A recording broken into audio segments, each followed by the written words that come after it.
Hi hello എല്ലാവർക്കും just designs and ക്രാഫ്റ്റിലേക്ക് സ്വാഗതം. അപ്പോൾ എല്ലാവരും സേഫായിട്ട് വീട്ടിലിരിക്കുകയായിരിക്കും അല്ലേ? അപ്പം ആരും പുറത്തേക്കൊന്നും ഇറങ്ങരുത്, എല്ലാവരും സൂക്ഷിക്കുക. അപ്പോൾ അതുപോലെ തന്നെ നമുക്ക് വീഡിയോയിലോട്ട് പോകാം. ഇതാണ് നമ്മുടെ ഡിസൈൻ. ഇത് നമ്മൾ നെക്കിൻ്റെ ലെഫ്റ്റ് സൈഡിൽ സ്കാറ്റർ ചെയ്ത് കിടക്കുന്ന പോലെയാണ് നമ്മളിത് ചെയ്യാൻ പോകുന്നത്, ഡയമണ്ട് ഷേപ്പിൽ കേട്ടോ. അപ്പം നല്ല അടിപൊളി ഡിസൈനാണ്, നല്ല അട്രാക്റ്റീവ് ലുക്കുമാണ് ചെയ്താൽ. കുറച്ച് സമയം കൊണ്ട് തന്നെ ചെയ്യാം, എല്ലാവരും ട്രൈ ചെയ്ത് നോക്കണം. അപ്പോൾ അതിന് വേണ്ടി ഞാനിവിടെ യൂസ് ചെയ്യുന്നത് പോളിക്കോട്ടൺ മെറ്റീരിയലാണ്, ആങ്കർ ത്രെഡാണ് എടുത്തിരിക്കുന്നത്. അപ്പം നമുക്ക് നേരിട്ട് വീഡിയോയിലോട്ട് പോകാം. അപ്പം നമ്മളിവിടെ 6 സ്ട്രാൻഡ്സിൽ തന്നെയാണ് നമ്മുടെ ആങ്കർ ത്രെഡ് എടുത്തിരിക്കുന്നത്. അത് അടിയിൽ നിന്നും കുത്തിയെടുത്തിട്ട് പിന്നെ മുകളിലേക്ക് എടുത്ത് ഒരു സൈഡിൽ നിന്നും അടുത്ത സൈഡിലേക്ക് കൊണ്ടുവരികയാണ് ചെയ്യുന്നത്. അപ്പോൾ ഒരു കാര്യം ശ്രദ്ധിക്കേണ്ടത് എന്താണെന്ന് വെച്ച് കഴിഞ്ഞാൽ, ഏത് സൈഡിൽ വെച്ചിട്ടാണോ നമ്മളിത് അവസാനിപ്പിക്കുന്നത് ആ സൈഡിൽ നിന്ന് തന്നെയാണ് പിന്നെ അടുത്ത വട്ടം നമ്മൾ സ്റ്റാർട്ട് ചെയ്യുന്നത്. അപ്പം നമുക്കത് വീഡിയോയിൽ നോക്കിക്കഴിഞ്ഞാൽ മനസ്സിലാവും കേട്ടോ. ഇതുണ്ടോ, അപ്പം ഒരു സൈഡിൽ നിന്ന് തുടങ്ങിയിട്ട് അടുത്ത സൈഡിൽ അവസാനിപ്പിക്കുക. അത് കഴിഞ്ഞ് അവസാനിപ്പിച്ച സൈഡ് ഏതോ അവിടെ നിന്ന് തന്നെ വീണ്ടും എടുത്ത് കുത്തിയെടുക്കാം. അപ്പം നമ്മളങ്ങനെ ചെയ്ത് പോയി കഴിഞ്ഞാൽ ഒരുപാട് നമ്മുടെ നൂലും വേസ്റ്റ് ആവില്ല, നല്ലൊരു ഫിനിഷിങ് ലുക്കും നമുക്ക് കിട്ടും. അപ്പോൾ ഇതുപോലെ ഫുള്ള് ചെയ്തെടുക്കുക.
ഇപ്പോൾ നിങ്ങളിവിടെ കാണുന്നത് സെക്കൻഡ് മെത്തേഡാണ് കേട്ടോ.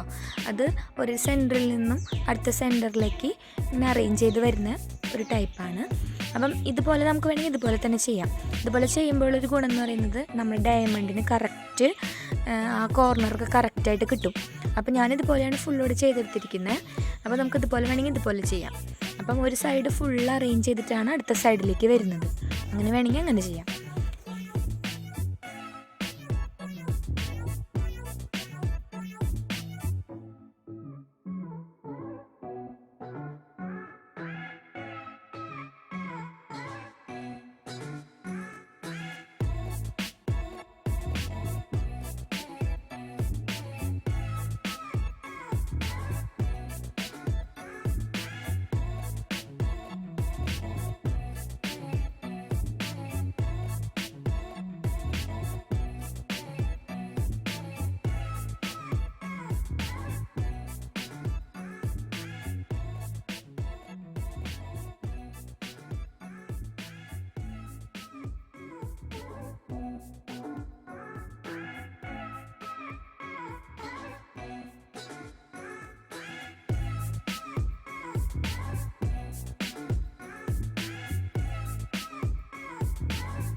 നമുക്ക് അവസാനം ഒരു പണിയും കൂടി ബാക്കിയുണ്ട്. നമ്മുടെ ഇത് ഫില്ല് ചെയ്ത് കഴിഞ്ഞ് കഴിയുമ്പോൾ നമ്മൾ അതിൻ്റെ സെൻറ്ററിലായിട്ടൊരു പേള് വെച്ച് കൊടുക്കണം.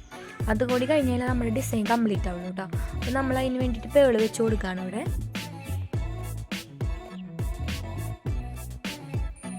ഇതാ ഇത് നമ്മുടെ ഡിസൈൻ ഇപ്പോൾ റെഡി ആയിട്ടുണ്ട്. അപ്പോൾ നല്ല ബ്ലൂവിൽ നല്ല പിങ്ക് വരുമ്പോഴുള്ള ആ ഒരു ഭംഗി എന്ന് പറയുന്നത് വേറെ തന്നെയാണ്. അപ്പോൾ എല്ലാവരും ഒന്ന് ട്രൈ ചെയ്ത് നോക്കുക. വളരെ ഈസിയാണ് കേട്ടോ ചെയ്യാനായിട്ട്, ഭയങ്കര ഈസിയാണ് ചെയ്യാനായിട്ട്. ഏതറിയാത്തവർക്കും ചെയ്തെടുക്കാവുന്നതേ ഉള്ളൂ. അപ്പം എല്ലാവരും ചെയ്ത് നോക്കുക. അതുപോലെ തന്നെ വീഡിയോ ഇഷ്ടപ്പെട്ട് കഴിഞ്ഞാൽ എന്താ ചെയ്യുക, എൻ്റെ ചാനലൊന്ന് സബ്സ്ക്രൈബ് ചെയ്യുക. അതുപോലെ തന്നെ ഒന്ന് ലൈക്ക് ചെയ്യണം. നമ്മുടെ കൂട്ടുകാർക്കൊക്കെ ഒന്ന് ഷെയർ ചെയ്ത് കൊടുക്കുക.